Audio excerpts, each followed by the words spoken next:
Hello everyone, welcome back to The Spirited Makers.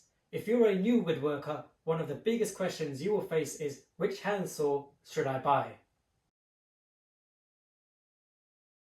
There are so many different types of saws out there, ranging from rip saws, tenon saws, hacksaws, to even some Japanese saws, so it can get confusing really quickly.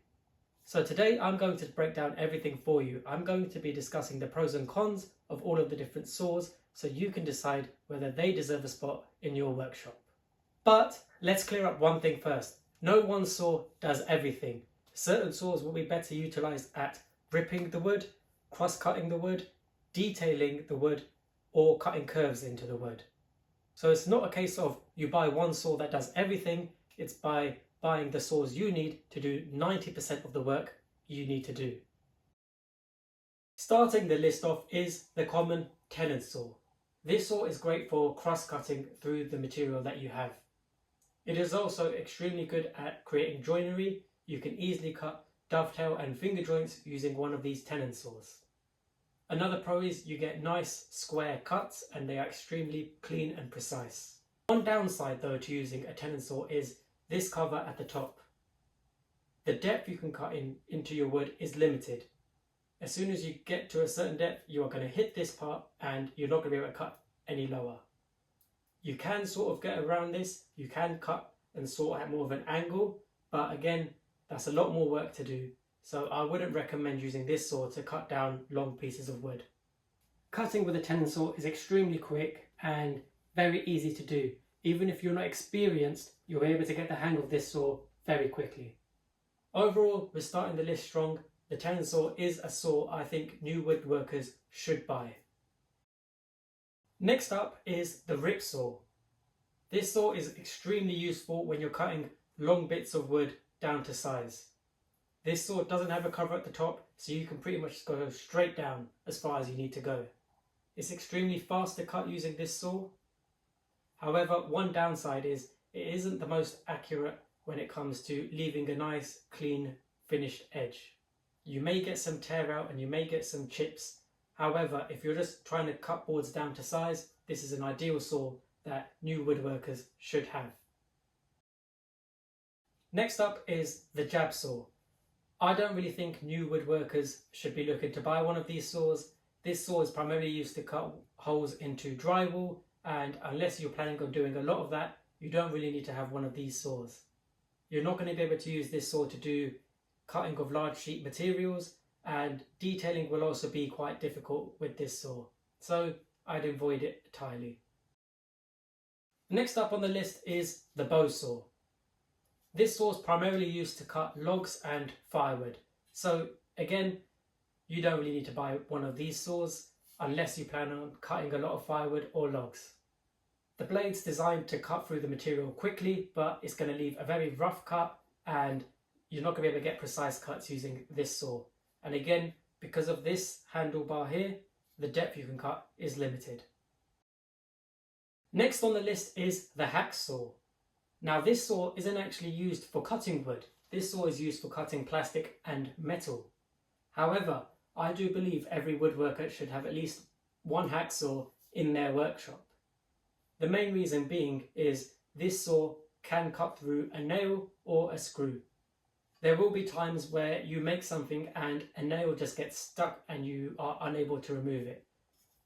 Just grab the hacksaw and you'll be able to cut the nail out. Same applies to a screw where the actual screw head is completely finished. You're not able to actually put the screwdriver in to actually remove the screw. Use the hacksaw, cut it off, and then you can patch it up afterwards. If you are cutting sheet material, be aware though, you do have this handlebar at the top. The depth you can cut is limited again. However, it is needed to cut plastic and metal. Therefore, a new woodworker should get one of these hacksaws. The coping saw is one of the few saws that can actually allow you to cut a curve into the wood. My blade broke a while ago and I never replaced the blade. However, now that I have a bandsaw, I don't actually need the coping saw personally. However, if you're a new woodworker, buying a coping saw is actually probably one of the best things you can do. Main reasons is This saw is a lot cheaper and takes up a lot more less space than a bandsaw would. And I've actually got a small bandsaw, not a full standing one. It is relatively easy to change the blade when it gets dull or it does break. You can easily just fit it in the new one and tighten up here and the blade's secure. Again, this saw has got a handlebar at the top, so the depth you can cut is limited. However, that doesn't really pose that much of a problem as you are just cutting curves into the wood. You wouldn't use this saw to cut big sheets of material down to size. This saw is primarily just to use for those curves. The Japanese dozuki saw is one of my favourite saws to use. However, I will put this out there right now. If you're a new woodworker, I would hold off on getting one of these saws. Here's why. This saw doesn't use the typical push cut method. This saw actually cuts on the pull stroke, meaning if you go and push like this, you're not going to cut that well. Most of your cut will come from you pulling. This subtle change does actually make a big difference when you are trying to cut a piece of wood. If you are too aggressive with your cut, the blade can break. Now the good thing is you can get replacement blades for this, but we want to limit the amount of blades you have to replace. This saw is excellent for doing detailing, all sorts of joinery such as dovetails, finger, lap joints, halving joints. You can do all of them using this saw. The cut is extremely precise and clean. This saw again does have this cover there, so the depth you can cut is limited. However, because this saw is primarily used for joinery, it doesn't really impact it that much. Once you get some more experience in doing joinery and doing some woodworking, then and only then is it time to buy one of these saws. Last up on the list is the Japanese razor saw. Again, this saw is incredibly good at doing precise joinery and cutting larger sheets of material. You will be left with a nice, clean, crisp, finished cut. There's no cover at the top of this saw, so you're not limited by any depth.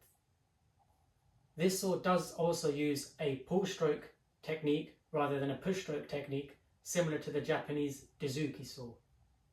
Whilst this saw is a must-have, if you're a new woodworker, I would hold off on getting this saw, wait until you get some more experience, then you can purchase one of these.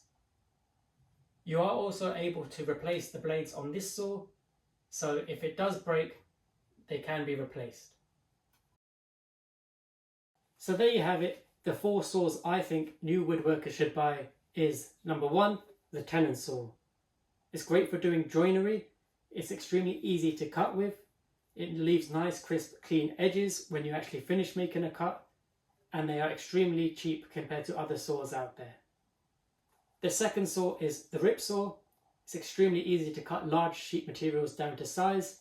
It's extremely aggressive when it cuts, so it is effortless as long as the teeth are sharp.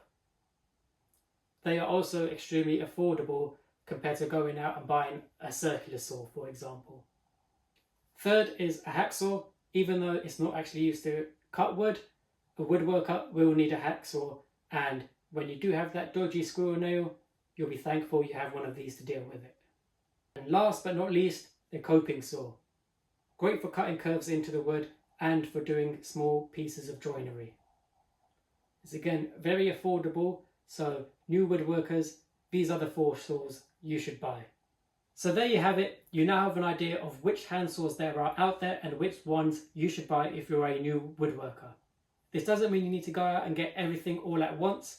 As you do more projects, as your skills and experience grow, you can then go out and buy more saws, such as the Japanese saws out there on the market. If you found this video helpful, please leave a thumbs up, leave a comment. What was your first saw that you ever bought? Or what is your favourite saw to use? Also, consider subscribing so you see more videos where I review which tools you should buy, go through how to maintain your tools, and my personal project builds. Thank you, and we'll see you in the next one.